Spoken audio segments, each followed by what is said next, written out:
The source of the trace proved to be a hole dug deep into the frozen ground. A hole that also radiated hints of Kalek's unique magical signature. This is where he found it, Jaina realized. He went to a lot of trouble to dig it out. Why? She looked over her shoulder, suddenly certain that she was not alone. Even though the Archmage saw nothing, she could not shake the feeling. Still, she returned to her inspection of the hole. Searching beyond Kalek's trace, Jaina studied the residue of ancient magic continuing to permeate the area. It grew stronger the more she delved into the hole itself. The Archmage marveled at the efforts Kalek had used to free the artifact. And again came the question of why. The shadows around her deepened. Jaina created a small golden sphere and sent it into the hole, the better to see anything. An exasperated sigh escaped her. She glanced around again, seeking either Kalek or some other figure. Jaina now knew that she was being led, but whether this was all a trap or something far different, the spellcaster could not say. Thus far she detected no threat, but she also detected no reason for her being there. Her sphere changed color without warning, turning from gold to a deep blue, and in that blue light, Jaina Proudmoore saw something not evident before.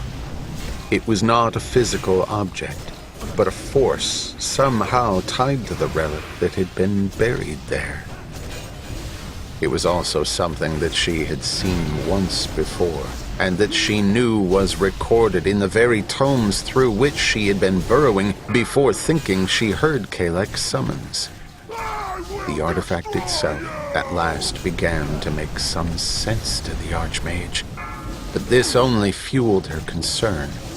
If what she sensed about the magics involved in its creation was true, if what this radiant force meant to her study of the artifact was true, then there was something terrible going on that... Again, Jaina felt as if someone watched her. This time, she quickly cast a spell behind her, and for her efforts, she was rewarded with a slight grunt.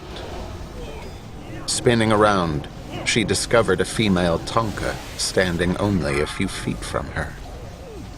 "Who are you?" the Archmage demanded. "Bunik. My name is Bunik," the Tonka rasped. Jaina's spell held the creature in place. The Tonka was armed with a spear, but Jaina saw that the weapon was held casually and had not been readied for throwing. "What are you doing here?" "Hunting. Saw the light. Thought it was another hunter." The Archmage could detect nothing amiss and finally released the Tonka. Bunik exhaled and stretched her arms, although she was also careful to keep her grip on the spear loose at all times. "You're free to go," Jaina remarked, her tone indicating that she would prefer Bunik did as she suggested. The Tonka started to turn, then glanced past the spellcaster at the hole. "He searched there too. The blue one." The blue one? Kalek? Jaina's mind raced. Before the Archmage could ask, the hunter abruptly added, "He found something, I think." While the information was of some relevance to Jaina, it did not resolve anything for her. She nodded her thanks, her interest in the Tonka fading. "Saw something else after he left." Jaina stared at her. "What else did you see? What?" Bunik hesitated. "Saw another, all covered." "All covered? A cloak?" After Bunik bent her head forward in what was evidently a nod, the Archmage, now very much interested again, asked, "You could make out nothing else about this figure?" "Tall. Taller than you. It looked into hole, just like you." There had been no magical trace from some other spellcaster. At least not that Jaina had detected. With her skill, it was unlikely that she would have failed to notice that another mage had been there. Unless she needed to know more. Did this figure do anything? Yes. Bunik thought for a moment, then carefully passed the spear from one thick hand to the other. She raised her now freed hand and began to draw something in the air. Once finished, the tonka stilled again. Jaina tried to make sense of whatever Bunik had done, but could not completely recall it. Draw it again, but slower. As Bunik began, the Archmage cast a simple but useful spell. Immediately the air flared silver where the tonka had started drawing. The hunter hesitated. Go on, please, Bunik. Exhaling, the tonka obeyed. The silver fire followed as she completed the symbol. Jaina watched with ever-increasing interest, all the while hoping that Bunik had a very sharp memory. The tonka stepped back. Jaina summoned the glowing pattern to her, examined it for a second, and then, with a grimace, turned it around so that she saw it as Bunik had. A crescent star overlooking a stylized bird greeted her, both bound in the center by 3 simple but significant runes of triangular shape. The Archmage gasped. She had seen this symbol before, and she recalled just where. Returning her attention to Bunik, Jaina asked, "Was there anything else?" The tonka was gone. Jaina squinted and saw a few tracks leading off beyond the ribcage. She should have expected that a hunter would be skilled in moving stealthily. But not only had Bunik evaded the Archmage's enhanced senses, but she had done so with astonishing swiftness. Moreover, Jaina had no idea why Bunik had left without warning, although perhaps the simple fact that Jaina was a spellcaster was answer enough. She dismissed the tonka from her thoughts. Jaina needed to return to the books immediately. It was possible that this clue would be nothing more than a dead end, but from what the Archmage already recalled of the pages she intended to hunt down again, she doubted that would be the case. Her hopes rising, Jaina silently thanked the absent Bunik for having still been in the region hunting, then cast a spell to return herself to her sanctum. But had the Archmage chosen to glance one more time at where the tonka had stood, she might have this time noticed that there were no hoof prints anywhere. Kalek did not recall so many proto-dragons collected at the previous gatherings.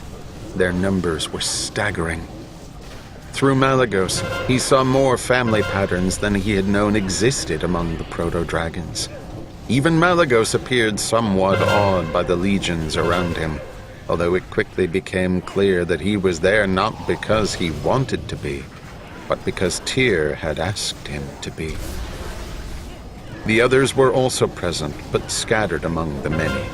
Even Ysera was there, having been located by Alexstrasza in a narrow ravine riddled with small caves. Malagos's thoughts constantly went to Ysera, who appeared to be a tremendous question mark in whatever Tyr had planned with the 5. Malagos's concern over Ysera overwhelmed Kalek's ability to understand what the plan involved. From what Kalek could sense about Ysera, the others believed that she hid some secret from them, something she would not even speak of to Alexstrasza. Ysera had too readily agreed to come with them, as if eager to be away from the area in which they had found her. All of that left Malagos wondering if the pale yellow female would suddenly abandon the attack at just the critical moment for whatever she kept from them. Fragmented memories concerning Tyr revealed a surprise to Kalek. His host was still the only one who knew of the cloaked figure. Tyr wanted to work through Malagos, believing that it would be best if the others thought that it was the icy blue male who had come up with the plan. Kalek gathered that the reason for the secrecy had to do with something Tyr had not revealed even to Malagos, perhaps some portion of the plan that Kalek's host might have rejected. And not at all to his surprise, Malagos suspected something similar. Talanixa roared again, her cry the signal for a new chorus of challenges focused on the yet unseen Galakrond. In truth, the collective roar seemed as impressive to Kalek as that of the distant behemoth, and he began to wonder if perhaps Talanixa had chosen the right course of action after all. Out of the corner of his eye, Malagos watched Ysera suddenly drop below the rest. He immediately dived after her. She looked up as he neared, her eyes narrowed. Malagos's suspicions of trouble heightened. "Stay with us," he called. "We must lead the others high." "Only resting. Tired." It was true that Ysera did not have the stamina of the others, and that there had been little time for her to rest since Malagos had gathered his companions and told them of his plan. But the male remained distrustful. Fortunately for him, Alexstrasza chose that moment to join them. "You are well?" she anxiously asked her sister. "Just tired." Ysera seemed no happier to see Alexstrasza than she had been to see Malagos. "I will stay with you until we need to rise higher." Alexstrasza gave Malagos a glance of dismissal. The male quickly veered away from the sisters. The fire-orange female would keep a proper eye on Ysera. The plan Tyr had suggested could still... A roar 100 times more resounding shook both the land and the air. The great formation created by Talanixa briefly lost order. She snarled furiously at her followers, bringing them back in line. Yet still there was no sign of Galakrond. Talanixa laughed. "You see? He fears us!" It was the moment that Malagos had been waiting for, and thus it was also the moment when his thoughts on the plan grew clearer for Kalek. Height. The plan involved height. Tyr knew something about Galakrond that the proto-dragons did not. The higher up, the thinner the air. That much even Malagos knew. However, the limit to how high Galakrond could fly for more than a few minutes was lower than that of the smaller flyers. The key to victory lay in drawing the monster up where he would grow more sluggish, be forced to gasp for the air needed to fill his massive lungs. At that point, and perhaps only at that point, Galakrond would be vulnerable. The icy blue male came up beside Talanixa.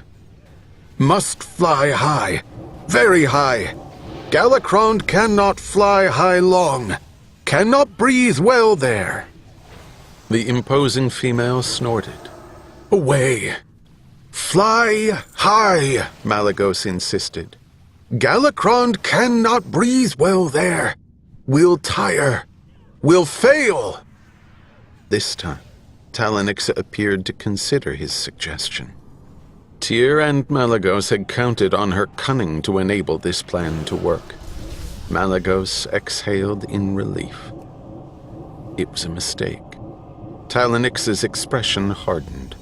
Both Kalek and his host realized that she took Malagos's reaction for satisfaction at her having to bow to his wisdom. She snapped at Malagos. Simultaneously, 2 of her lieutenants dived in to aid her. As if out of nowhere, Neltharion and Nosdormu joined Malagos. Neltharion let out a challenging roar, which was answered by both of Talanix's followers. Behind the 6, the rest of the proto-dragons faltered, uncertain whether their charge had now turned into a war among their own members. "Retreat!" Nosdormu hissed to Malagos. "Retreat!" Neltharion also heard the other male's warning.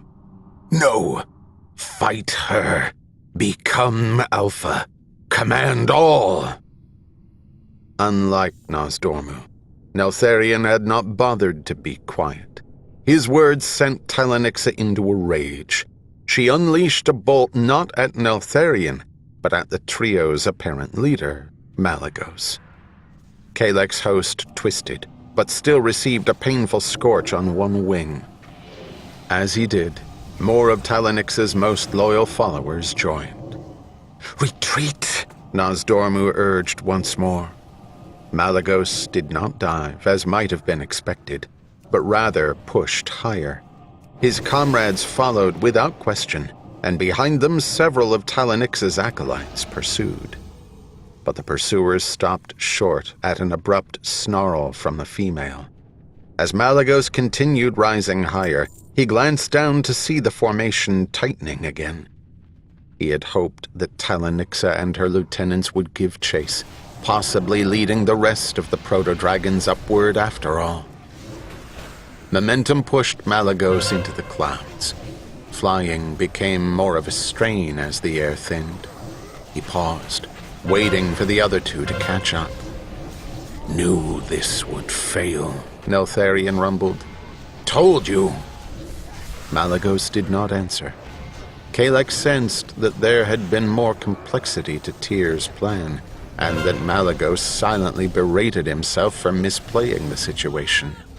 Based on what he could read of his host's thoughts, Kalek could find no fault in the proto-dragon's actions, but the blue dragon knew that there were things still hidden from him. "What now?" Nosdormu asked. "Follow from above," Malygos told them. "Alexstrasza, Ysera, they join soon." In truth, Malygos had some doubts about Ysera's resolve, but he was certain that Alexstrasza would bring her sister along. Kalek saw that his host also had a secondary plan in mind, still based on Tyr's original notions. Already aware that Talanixa might not listen to reason, Malygos had suggested that the five of them could yet lure Galakrond up by attacking him from above. It was a more desperate hope, but still a hope. Glancing down, Nosdormu muttered, "They move on." As he warned, the proto-dragons below were already far ahead. Malygos saw no sign of the sisters, but could not delay. He would have to trust in Alexstrasza. "Come!" Not bothering to wait, the icy blue male flew through the clouds after Talanixa's legions. In order to keep her followers together and not too exhausted to fight Galakrond, the female had to set a pace that some of the slower fighters could keep. Malygos soon not only caught up to those below, but also began to pass them. The clouds thickened ahead. Malygos did not fear finding Galakrond among them. The gargantuan fiend could have never hidden his bulk in the clouds, no matter how dense they became. Unfortunately, as he pressed, Kalek's host began to flag for the very reason that he had tried to convince Talanixa to lead the others up. The thin air had his breathing becoming more and more ragged. He had not intended to fly this much above the ground until almost upon Galakrond, but now he wanted to avoid being seen by Talanixa or her followers. Neltharion caught up to him. He too looked to be struggling for air. "Must fly lower." Something collided with Neltharion. The proto-dragon went flying backward, the momentum of the thing that had flown into him sending the charcoal-gray male hurtling uncontrollably. Malygos immediately turned about, hoping that it was not too late to help his friend. Only then did he see that what had struck Neltharion was one of the not living. Indeed, its stench spread even through the thin air as it and the living proto-dragon tumbled together. Curiously, Malygos noticed that the undead seemed to have collided with Neltharion at an angle that made any attack of consequence initially impossible. It dawned on both Kalek and his host that the animated corpse had not actually attacked Neltharion, but rather had simply run into him by accident in the dense clouds. In fact, the undead almost seemed more interested in flying on than in fighting. Neltharion evidently noticed this too, for he pushed himself away from the monster and let it move on. The undead slowly began circling back the way it had come. Or it would have, if Neltharion had not taken advantage of its ignorance of him by ripping its neck out from behind, then tearing both wings with his powerful hind claws. The charcoal gray proto-dragon watched with amusement as the sundered parts dropped, and Malygos and Nosdormu rejoined him. "Stupid creature," Neltharion mocked. "Brain all rot. Not even see or fight now." "Strange," Nosdormu murmured. Malygos and Kalek very much agreed with Nosdormu's succinct assessment. Malygos's gaze followed the estimated path the undead would have taken had Neltharion not destroyed it. An uneasy feeling filled Kalek's host. "Follow," he hissed. Quickly but carefully, Malygos pushed higher despite the increasing desire to drop to thicker air. So pressed was the proto-dragon that Kalek could not at first fathom what so bothered him. And then, as they reached a slight break within the cloud cover, what Malygos had feared became evident to his unseen companion. The sky was filled with undead. They circled constantly, as if that was the only desire left in their putrefying brains. Over and over they circled, some in great arcs, some in tight ones. One flew much too near Malygos, but did not take any notice of him. Neltharion and Nosdormu caught up with him, and even the charcoal gray male appeared stunned. "So many. Almost as many as us." There had been a few sightings of the undead, but in the growing anticipation of battling Galakrond, the living proto-dragons had not paid that much mind. Not even Malygos. Now that lapse was coming back to haunt them. "Why here? Why do they just fly circles?" Mu asked. Kalek knew, and so did Malygos. "They wait. For us. For all of us. They wait?" Neltharion shook his head. "They not smart. No thinking." Malygos nodded. The undead proto-dragons had no true minds, but something they were bound to did. "No, Galakrond smart. Galakrond thinks. He thinks very well." It was a frustratingly uncomplicated way of phrasing it, but Kalek saw that somehow the other two understood what Malygos tried to convey. As for the dragon, he shared both his host's astonishment and his growing fear. The undead were circling because they were indeed waiting for the living to pass underneath them. They had not planned it themselves. Galakrond had.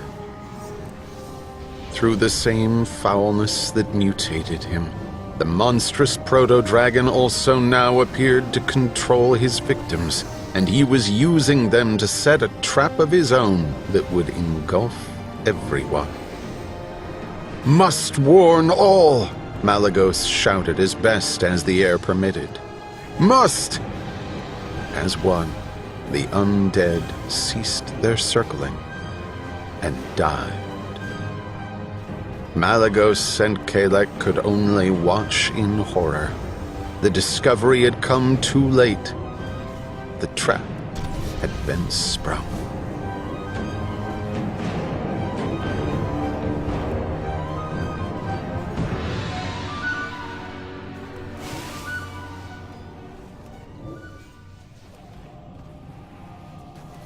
Part 4.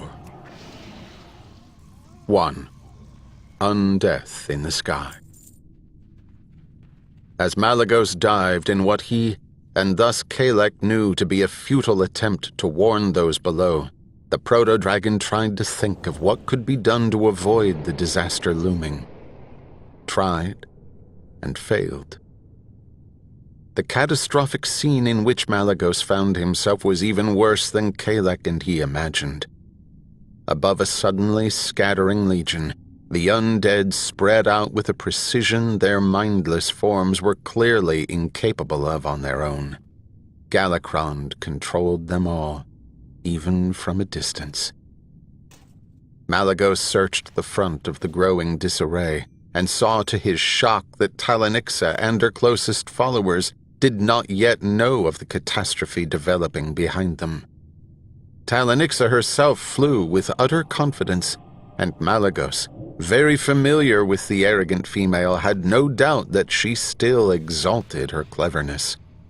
Big Galakrond might be, but proto-dragons had taken down larger prey than themselves by working together.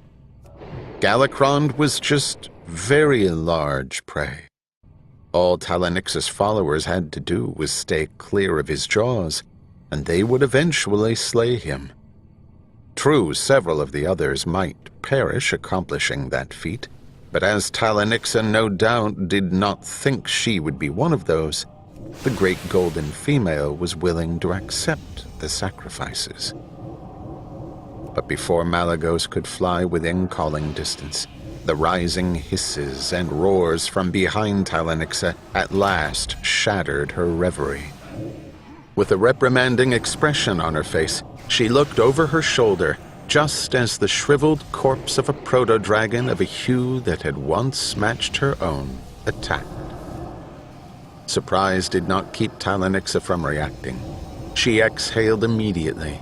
The lightning bolt burst through the undead's dry hide, the cadaverous body exploding into flames.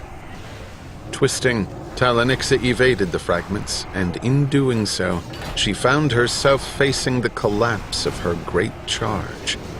Curiously, her gaze cut through the chaos to fix upon the swiftly approaching Malagos. The glare she gave him almost made it appear to both Kalek and his host that the female blamed Malagos for all this. "Beware!" Neltharion shouted, barreling past his friend. Two undead just dropping down upon Malagos from the side collided with the charcoal gray male. Roaring cheerfully, Neltharion ripped through one undead, sending the pieces scattering, then exhaled on the second. The shockwave he emitted literally shook the corpse apart. But for all the ease with which both these and the one attacking Talanixa perished, there appeared to Malagos to be far too many of the not living in the sky, and surprise had given them a savage advantage. Neither Kalek nor his host could imagine that Galakrond still completely controlled his cadaverous servants. Now they simply followed the one urge remaining in them, to engulf the living. A brown female, turning too late, became caught in the clutches of a blackened corpse that then exhaled on her. Thick green fumes enveloped the female's head and throat. She shrieked as the affected flesh dried and crumbled. Her anguished cry became a fading gurgle as her head first dropped to the side, then broke off. Even this did not stop the undead, which then began with its teeth to rip apart the bloody area at the base of the neck and swallow large gobbets of still warm flesh. To Malagos's far right, two undead caught a fire-orange male between them. The male let loose with a brief blast of flame, which set one of the undead ablaze. Unfortunately, it was not enough to keep that corpse from continuing its own assault, forcing the flames on the male even as the second undead snapped at his neck from the opposite direction. Malagos raced to aid the other male, but before he could reach the battling trio, the flames from the burning corpse spread to the living proto-dragon and his other foe. Trapped within the fire, the male succumbed quickly. Outraged at his own failure, Malagos ignored the risk to himself and joined the fray. He exhaled on the undead's victim, with the faint hope that the other male still lived, urging him to cover the trio with his icy breath. His impetuous attack only served to smother many of the flames eating at the undead, enabling them now to turn on Malagos.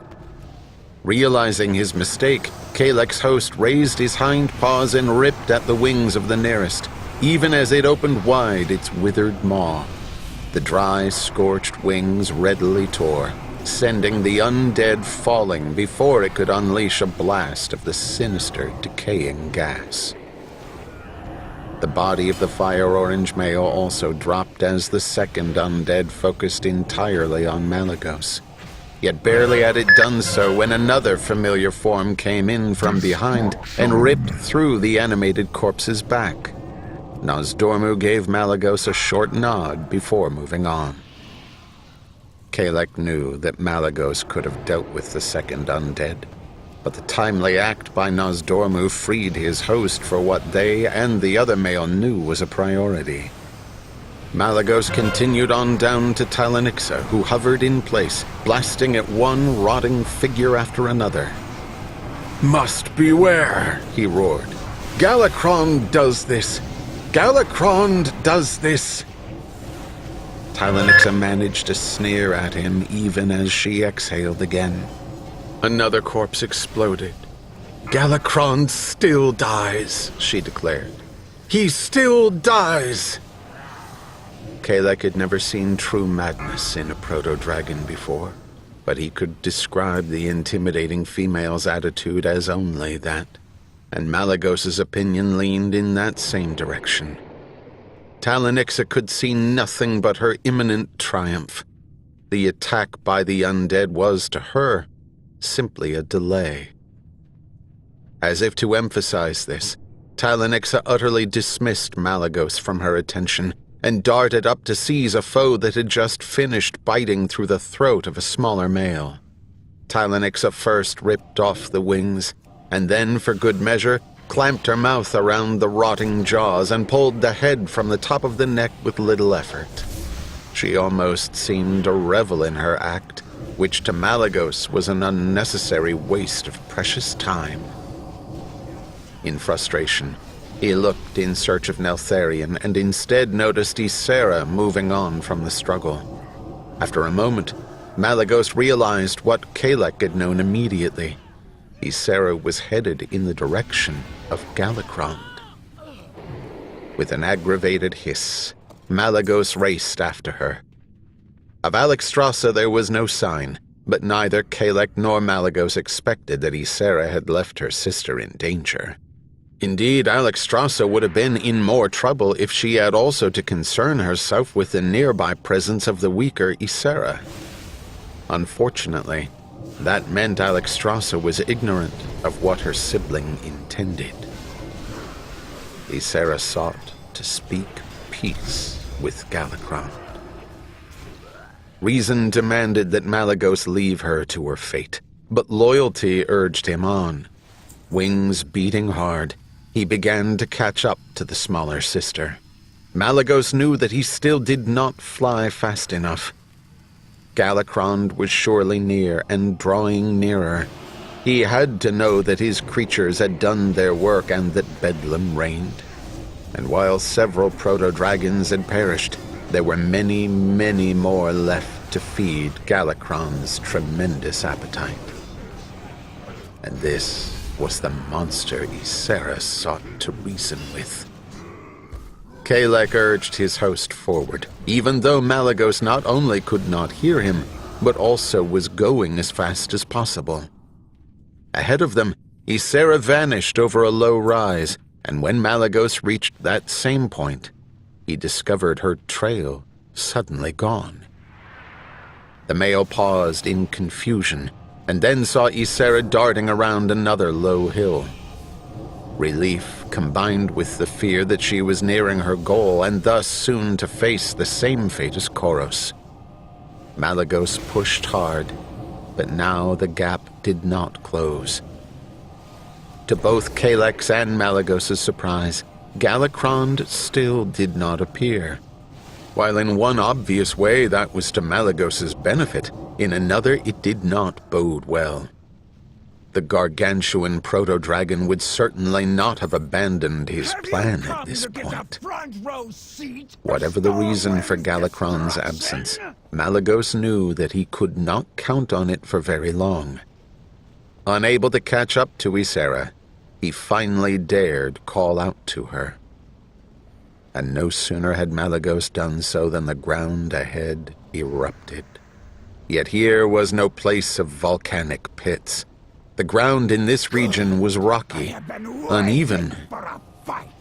Kalek once more recognized what it took the young Malygos a moment more to understand. The landscape was rocky and uneven for one very good reason. Galacrond had burrowed deep, no doubt beginning from some more distant cavern, and had secreted himself just below the surface, waiting. He waited no longer. Tons of rock and dirt flew up as the malformed Leviathan burst free. Malygos gazed at Galacrond with new dismay. Not only was he larger, but he was also more misshapen. His entire body was covered in growths, some of them simply lumps, others fully formed parts. Many of the latter twitched. Eyes surveyed the world in every direction, but most fixed upon the tiny figure now heading directly toward Galacrond. But another proto-dragon, sleek and fire-orange, suddenly dived from above and seized Ysera just as Galacrond took a snap at the yellowish female. Alexstrasza, her sides heaving from effort, continued to push her sister farther and farther from Galacrond. The behemoth turned after the sisters, in the process shaking more stone and dirt from his gigantic body.